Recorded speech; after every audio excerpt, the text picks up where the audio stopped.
ETV YouTube ఛానల్స్లో మీ వ్యాపార ప్రకటనల కోసం ఈ నంబర్కి కాల్ చేయండి.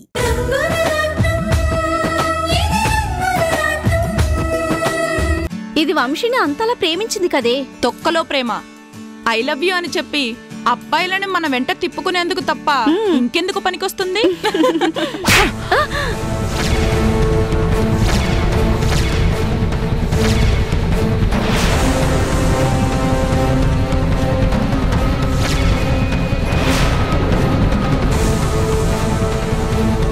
ప్రేమ గురించి నీకేం తెలుసు?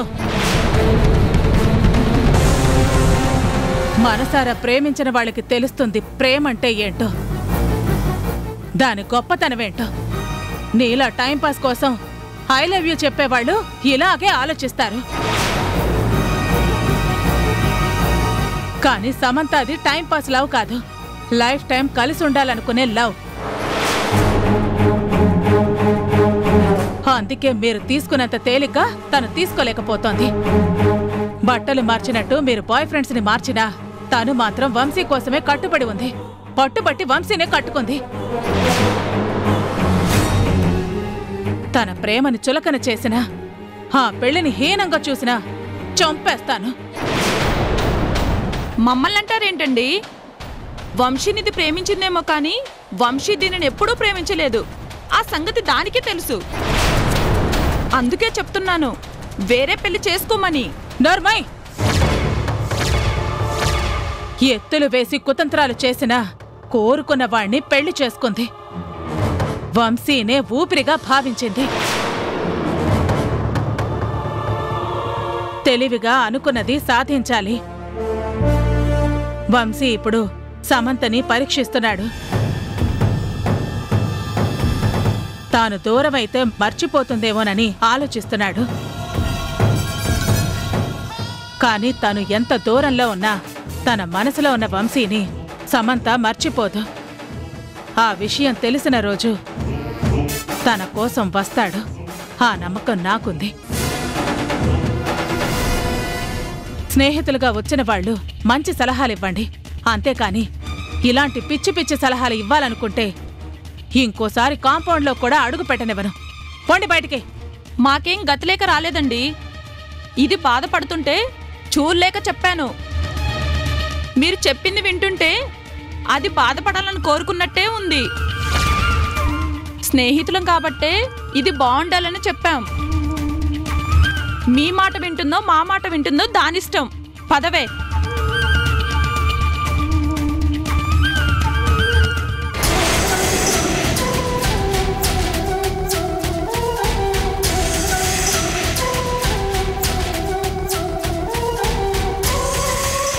ఏంటి శ్యామ అలా చూస్తున్నా? గ్రాని,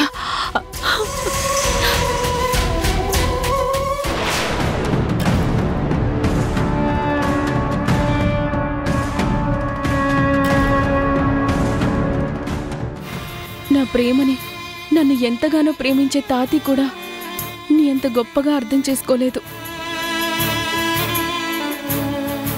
నేనే కావాలని వంశీని దూరం చేసుకున్నానని ఎన్నోసార్లు తిట్టారు. కానీ నువ్వు ఒక్కదానివే గ్రాని నా మనసేంటో చెప్పావు.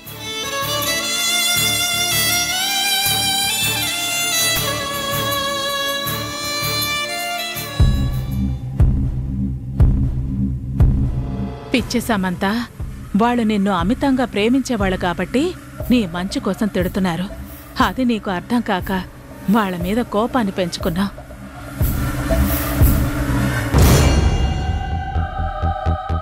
నేననుకున్నది సాధించాలి అంటే నువ్వు నా కాలి కింద చెప్పులా ఉండాలి. అందుకే నిన్నిలా నా మాయలో ఉంచి నా ఆట నేను ఆడుకుంటాను. ఈ నిజం నీకు తెలిసేసరికి నీ జీవితమే తలకిందులైపోతుంది.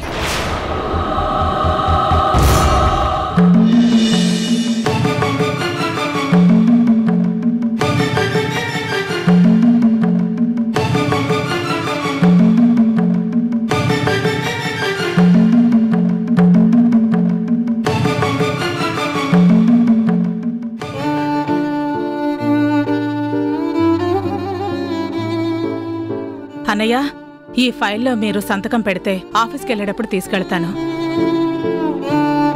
ఇప్పుడు ఫైల్ చూసే మూడ్ నాకు లేదమ్మా. అర్జెంట్ అయితే సంతకం పెట్టేస్తాను.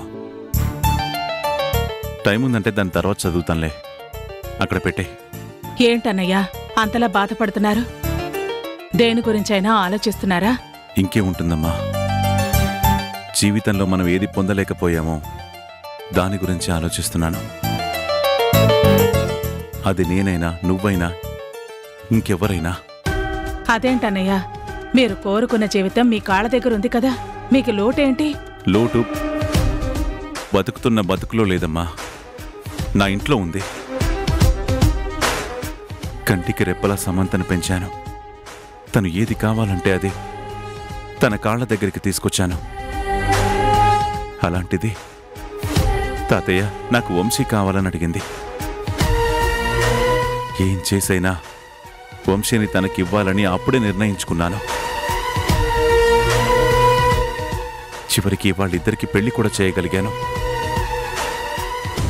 దానివల్ల సమంత ఇంటి పేరు మారింది గాని సమంత జీవితంలో ఏ మార్పు రాలేదు.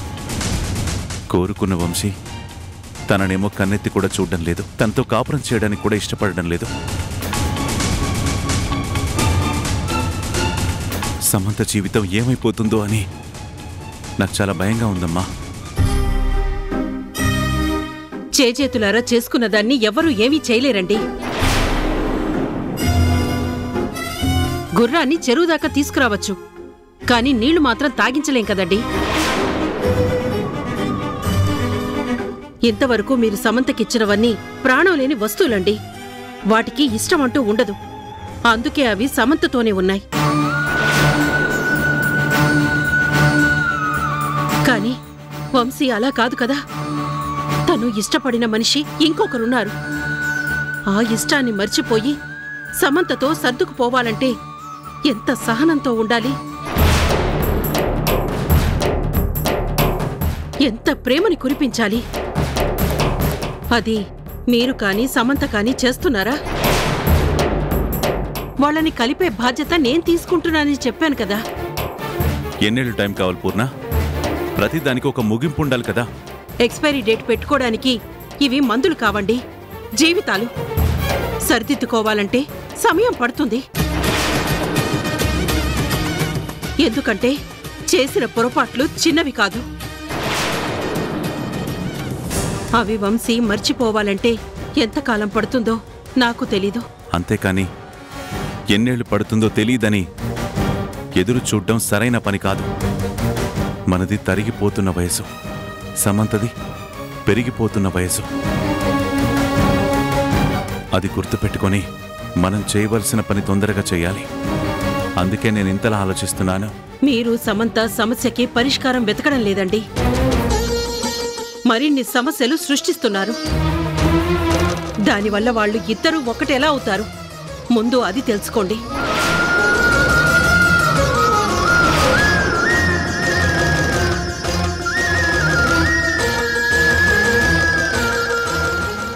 చూసావా మహి, పూర్ణ ఎలా మాట్లాడుతుందో? మన సమంత వైపు కన్నా వంశీ వైపు ఎక్కువగా నిలబడుతుంది. సమంత వయసు చిన్నది కదా, తెలియక చేసిన పొరపాటుని తప్పులుగా అంటూ భూతద్దంలో పెట్టి చూపిస్తుంది. ఇలాంటి పరిస్థితుల్లో నన్నేం చేయమంటావు? నేనున్నాను కదన్నయ్యా.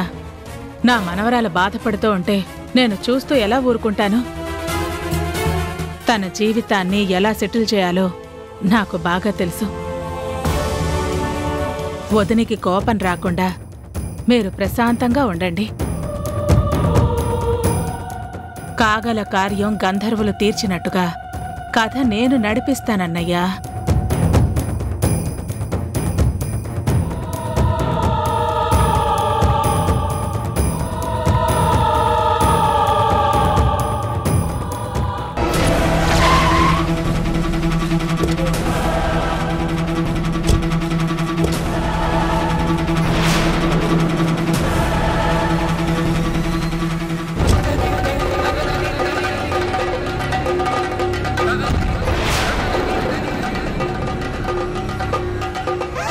ఏం ముసలోడా, నీకేం పని పట్టలేదా? ప్రతి విషయంలో మాకెందుకు అడ్డుపడుతున్నావు? నేను నీ తాతయ్యనమ్మా, నేనెందుకు నీకు అడ్డుపడతాను? నీ జీవితం బాగుండాలనుకుంటాను. నువ్వు సంతోషంగా ఉండాలని కోరుకుంటాను. నా గురించి ఆలోచించడానికి నువ్వెవరు? నేను నీకు మనవరాలని నువ్వు చెప్తున్నా, నేను మాత్రం నిన్ను తాతయ్యగా ఎప్పుడు చూడలేదు. నాకు ఒకే ఒక్క తాతయ్య, అది మా తాతయ్యే. నేను ఏది కోరుకుంటే అది ఇస్తాడు, నేనేం చెప్తే అది చేస్తాడు. అందుకే మా తాతయ్య అంటే నాకు అంత ఇష్టం. ఆయన్ని బాధ పెట్టేవాళ్ళు ఎవరైనా సరే నాకు అస్సలు ఇష్టం ఉండదు. మా తాతయ్యకి అడుగడుగునా అడ్డుపడుతూ ఉంటావు, అందుకే నువ్వంటే నాకంత కోపం. వద్దమ్మా, కోపాలు ఎప్పుడు మంచివి కావు. అవి జీవితాలను నిలబెట్టవు, నాశనం చేస్తాయి. ఈ కోపంతోనే శంకర్ వంశీని చంపడానికి వెళ్ళాడు. సమయానికి నేను అక్కడికి వెళ్ళాను కాబట్టి సరిపోయింది, లేకపోతే ఎంత అనర్థం జరుగుండేది. కోపం మనిషిని ఎంత దిగజారుస్తుందో చెప్పడానికి అదే నిదర్శనం. నిజంగా నీ జీవితం గురించి ఆలోచించేవాడైతే వర్షాన్ని ప్రేమిస్తున్న వంశీని మార్చాలని చూడాలి, కానీ చంపాలని చూస్తాడా? అంటే ఏంటి? వంశీ వర్షాన్ని ప్రేమించడం కరెక్టేనా? నన్ను వదిలేయడం మంచిదేనా? అది కాదమ్మా, వంశీ వర్షాన్ని ప్రేమిస్తున్న సంగతి నీకు ముందే తెలుసు. అయినా సరే నువ్వు వర్ష మీద అకారణంగా నిందలు వేశావు. ఆ నిజం తెలిసే కదమ్మా వంశీ నీకు దూరం అయ్యాడు. అలాంటి మనిషిని దగ్గర చేసుకోవాలంటే ఎంత అనుకోగా ఉండాలి, ఎంత ఓర్పుగా ప్రయత్నించాలి. అలా ఉంటేనే కదమ్మా వంశీ వర్షాన్ని మర్చిపోయి నీ వైపు తిరుగుతాడు. అయిపోయిందా నువ్వు చెప్పడం? నాకు వంశీ మీద ప్రేమ కన్నా వర్షం మీద పగే ఎక్కువ ఉంది. అది నవ్వినా ప్రశాంతంగా ఉన్నా నేను భరించలేను. దాని జీవితం అంతా ఏడుస్తూనే ఉండాలి. అందుకు ఏం చేయాలని నేను ఆలోచించాను. తను ప్రాణంగా ప్రేమించిన వంశీని దూరం చేస్తే అది ప్రాణం పోయే వరకు ఏడుస్తుంది అని తెలిసే వంశీని దాని నుండి దూరం చేయాలనుకున్నాను. అందుకే వంశీని నా సొంతం చేసుకోవాలనుకున్నాను. మరి నువ్వు ప్రేమించానన్నమాట? ప్రేమించాను, ఇష్టము ప్రాణము అని చెప్పకపోతే నా మీద ఎవరు సానుభూతి చూపిస్తారు? ఎందుకు నా మాట నమ్ముతారు? నాకు వంశీ దక్కినా దక్కకపోయినా నేను బ్రతకగలను. కాని వంశీ వర్షాలు ఒక్కటైతే మాత్రం నేనస్సలు తట్టుకోలేను. నన్ను వంశీ ఇబ్బంది పెడుతున్నాడు తాతి అని కన్నీళ్లు పెట్టుకుంటే మా తాతి భరించలేడు. నా బాధకి వర్షే కారణమని చెప్పాను కాబట్టే వాళ్ళింటికి వెళ్ళి గొడవ పెట్టుకున్నాడు. దాంతో అది వాళ్ళింటికి దూరమైంది. అదే నా పగ.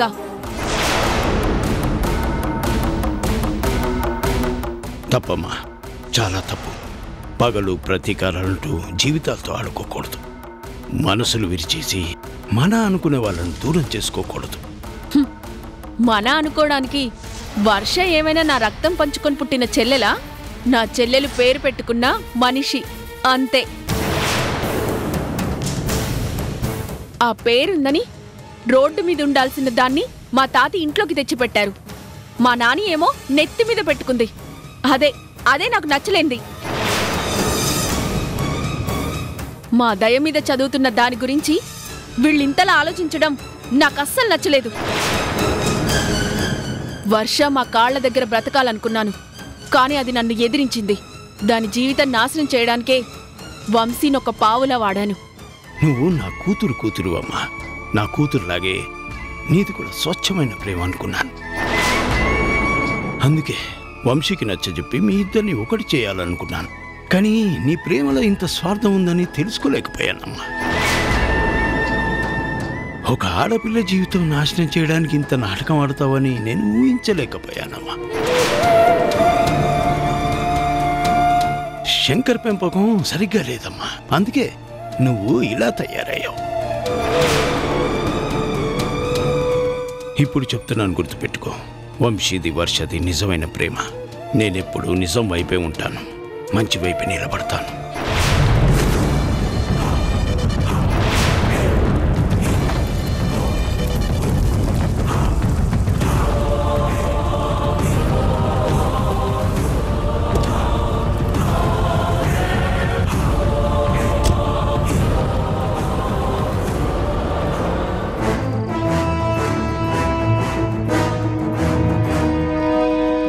ఛ! ఈ ముసలోడికి ఎంత పొగరు! వీడి మాటల్లో వర్షకి సపోర్ట్ చేస్తాడని అర్థమైపోయింది. ఈలోగా ఏదో ఒకటి చేసి వంశీని సొంతం చేసుకోవాలి.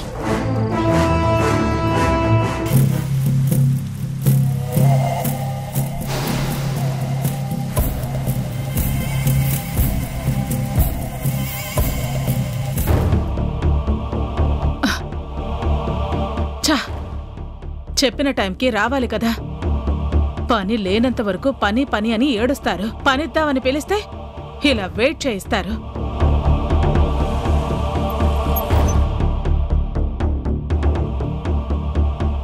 నమస్తే మేడం.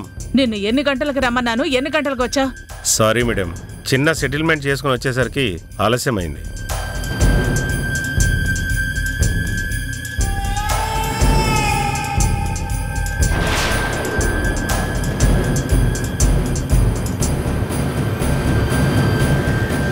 వాడంతా చూడాలి.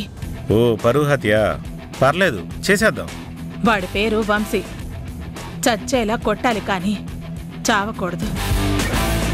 దెబ్బలు బలంగా తగలాలి కానీ వాడు బతికే ఉండాలి. ఎందుకు మేడం?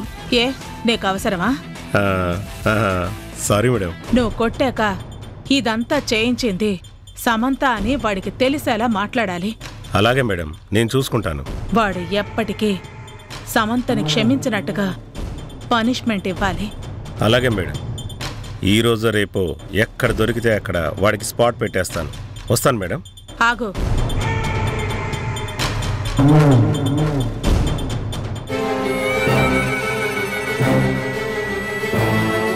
ఇది అడ్వాన్స్. పని అయిపోయాక final settlement. Okay madam.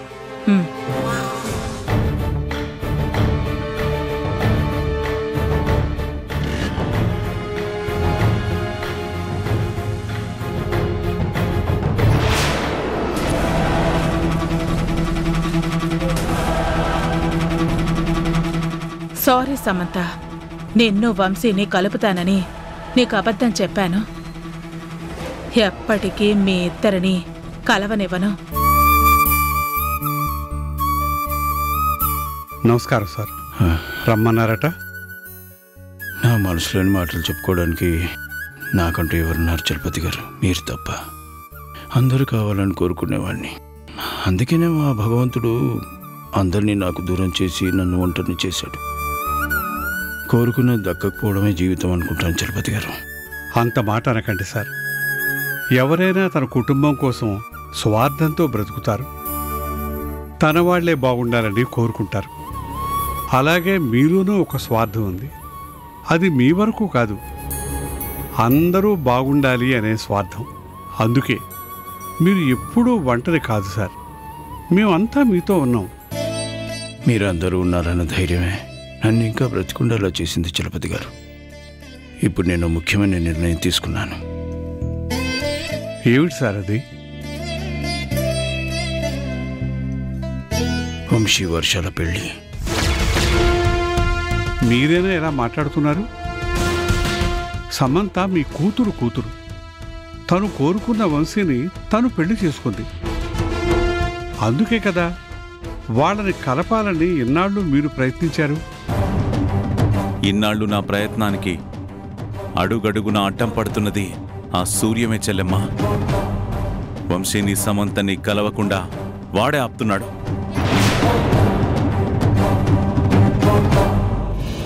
Samantha బాధపడితే నేను బాధపడతానని వాడికి బాగా తెలుసు. అందుకే పగ తీర్చుకోవాలనుకుంటున్నాడు.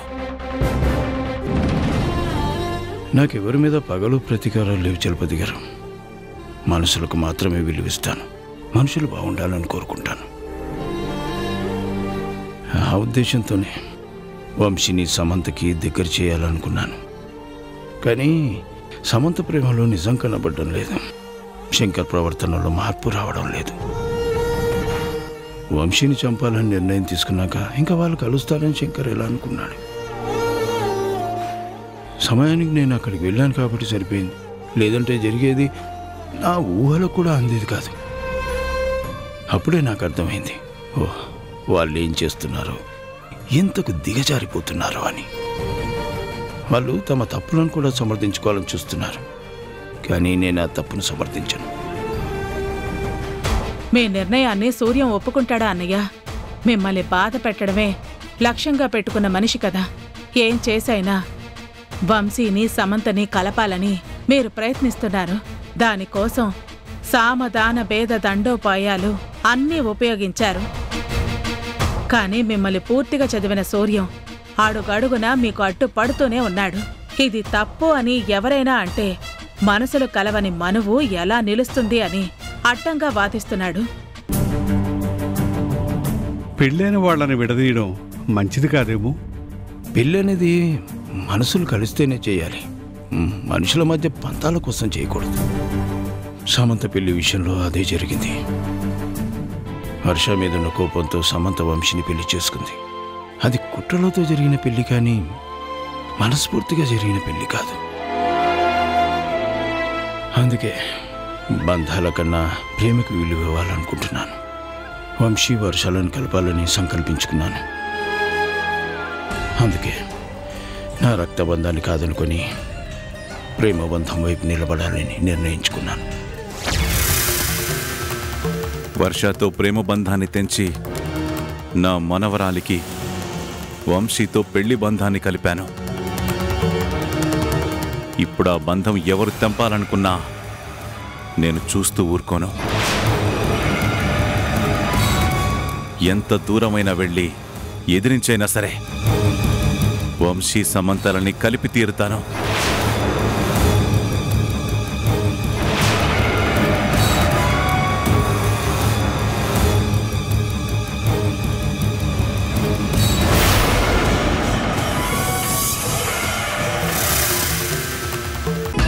ఆఖరి అవకాశంగా సమంతని క్షమించు. కావాలంటే నీ కాళ్ళు పట్టుకుంటాను.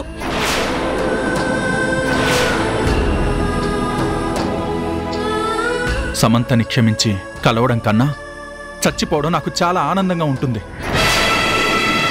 అది మీలాంటి మంచి మనిషి చేతిలో చచ్చిపోతే నాకు మళ్ళీ జన్మ ఉన్నా ఇలాంటి బాధ ఉండదు. నేను సమంతని క్షమించలేను. నన్ను క్షమించి మీరే చంపేయండి.